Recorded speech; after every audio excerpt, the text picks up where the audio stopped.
Грешка која што родителите знаат да ја направат кога ја менуваат пелената на своето бебе е тоа што знаат да го кренат многу високо бебето нагоре и го оптеретуваат дрветот. За правилно да ја промените пелената на бебето, тоа лежи на својот грб, отворете пелената, земете од влажните марамици и подигнете ја едната нога на бебето.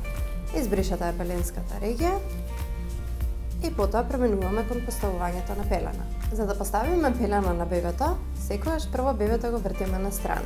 Со ова го вежбаме бебето да научи за својата рамнотежа и да ги научи ротациите. Ја поставуваме пелената под него и потоа го враќаме бебето назад.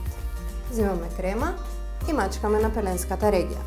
Потоа ја затвараме пелената. Времето по менување на пелена е одлично да го искористите за вежби на колковите на вашето бебе.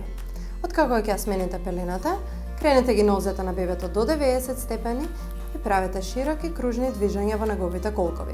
Оваа вежба можете да повторите 10 пати, а потоа ја исправете едната нога и правите движења во круг само со едната нога, на едната страна и на другата страна. Секогаш побарај помош и поддршка. Мама не си сама.